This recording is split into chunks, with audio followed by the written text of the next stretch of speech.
There's a mystery in particular, well, there's a mystery in Scripture.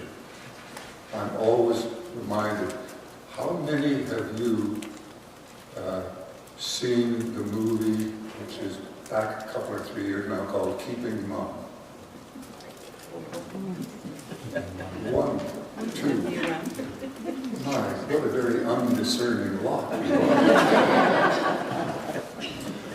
In that movie, Rowan Atkinson plays the part of a country vicar in England. And he is called to make a presentation to a group of church people in the whole hierarchy. And he is really nervous because the title he was given was that he was to speak in, the topic was God's mysterious ways. And we all, I think, can acknowledge that God's ways are often mysterious to us. Anyway, he struggled and strained and worked on it and worked on it and was absolutely frazzled. And he finally gave his address, and finally it came that he was being quite well received. And he spoke in sort of God's words, and he said, God says, I am mysterious, live with it. That's very helpful, because sometimes we just, in our limited way, don't understand things. And sometimes we're very fortunate that things come to us and we say that, now I get it. So, in Luke, it says, and it started last week, they were all gathered, their hometown boy was coming back, and they thought, wow, isn't this great? We're not quite sure what to expect because, isn't he Joseph's son? I mean, just a local lad, probably, much better if somebody came from far away. And that Paul deals with later on. I think that they must have been a very fickle community that were being spoken of, the people of Nazareth, because they thought he was quite wonderful, and they were quite impressed with how he was doing until he spoke and said, the truth is, there were many widows in Israel in the time of Elijah, when the heaven was shut up 3 years and 6 months, and there was a severe famine over all the land. I don't know if we know that story well, but things were not going well. And Elijah was sent to none of the Israelite people. He was sent to a widow in Zarephath in Sidon. And then Jesus kind of rubs it in and says, there were also many lepers in Israel in the time of the prophet Elisha, and none of them were cleansed, except Naaman the Syrian.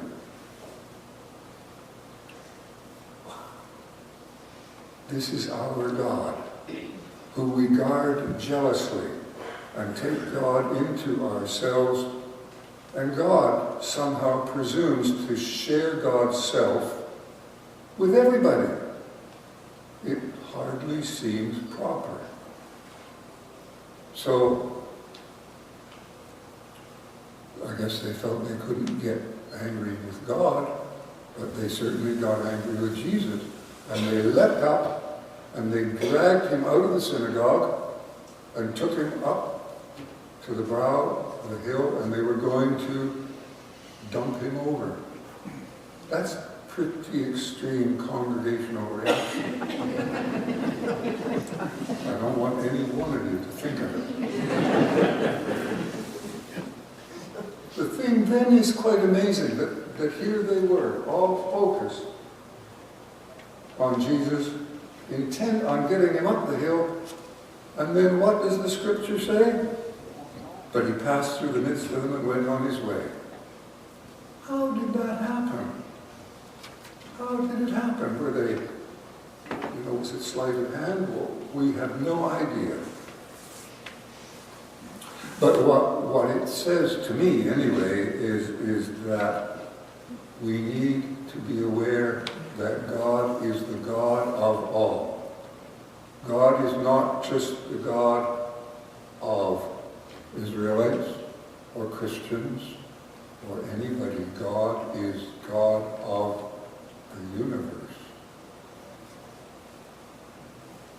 Anybody got any idea of how big the universe is? I've tried to talk with this before, and somehow my arms won't stretch wide enough, no matter how wide I draw the circle. Alice and I have been doing some studying by DVDs when we do our exercises, and what we're studying right now are the geographic wonders of the world. And the lecturer, the professor, has the bad habit of talking in, this is fairly recent, it was only 100 million years ago. It really makes it very difficult to comprehend, because what they're saying, geologists, people who know, is that somehow the Earth is over 4 billion years old. That is old. That means that creation has been around for a long, long time. And we need to get our heads around the fact that God is willing to share, as I say, to share God's self with everybody and everything. Did you know that rocks can grow? They actually grow. Especially, it takes many thousand millions of years. But crystals grow, and you can actually grow crystals, and there are examples of them all around the world. Quartz crystals and all kinds of other crystals that actually grow and have shape and progress in discernible ways. So I am somewhat mystified by the reading from Luke. It seems on the face of it fairly clear and precise, but I think there's a lot there if we take the time to cause us to really think about this mystery we call God. So then we get to 1 Corinthians. 1 Corinthians is quite an amazing story. Over the years, I've read that at many, many weddings, and that is a misreading because it's being read as though this loving couple that are standing in front of the minister ready to be married, as though that's written for them, but it was not. It was written for the community in Corinth, because they had been going through, at the very least, a rough patch. There were factions in that congregation, and Paul heard about it, and he wrote back to them as being the founder of that church. And he wrote this letter and saying, just think about what is going on and what it's all about. And what it's all about is love. Not love in a romantic sense, love in a communal sense. And I was paper is not cooperating here today.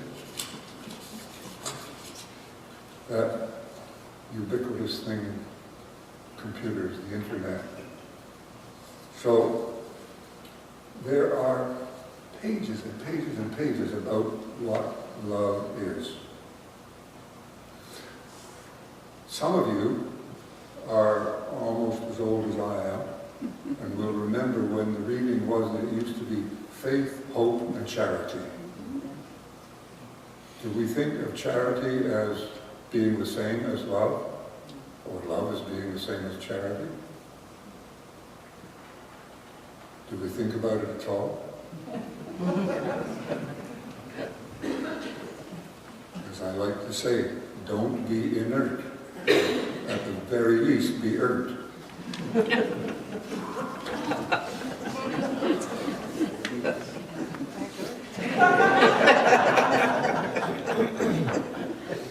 Anyway, I just condensed very briefly.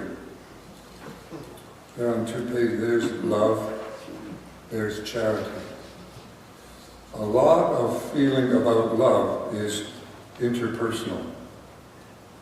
But it does say that love is a feeling of devotion or adoration toward God or a God. A feeling of kindness or concern by God or a God towards humans. Often, love is Christian charity. It then goes on to say how it gets personal, becomes between two people. And one of the things I thought was intriguing is that love is a score of 0, as in tennis. And I didn't have time or the inclination to look that up. But we have poverty in our language about love, because we think of love often in a very personal way, and sometimes even impersonally. I love chocolate pudding. I love my wife. I hope there's a slight difference. Anybody want to make a confession? Anyway, we do that. Charity, on the other hand, which comes from the older thing, is provision of help or relief to the poor, almsgiving. Something given to help the needy. An institution, organization, or fund established to help the needy. And it goes on and on about the definitions of charity. Charity somehow often feels and seems more communal than love to us, which feels more personal. For us, and I know some of you have heard this story, it reminds me of our wedding many years ago now. We were being married in my parents' home, and we were waiting for late guests, and so the wedding ceremony was delayed. And the minister who was officiating had decided, as many ministers do, to use the reading for 1 Corinthians 13 as the reading. And it said, where was it?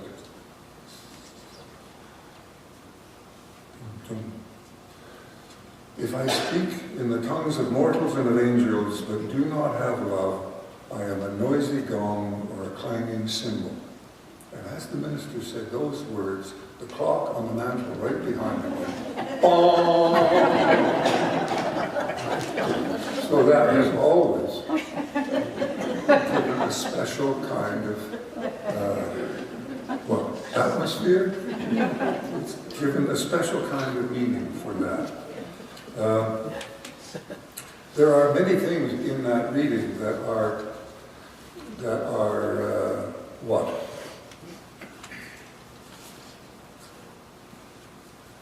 They're mysterious, that's what they are. We are led through a number of things in that reading to say we need to deal with that mystery, and we need to love in the Platonic sense all of us. We are all in this together.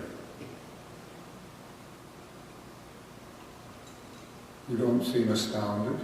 I think it's amazing because sometimes there are situations and people arising where I'd rather not acknowledge, because it's easier, that I have a love for this community and the people in it. And I know some of you have a love for this community and the people in it because of your very behavior. If nothing else, at the very least, you're nice to one another. And it doesn't appear that it hurts too much.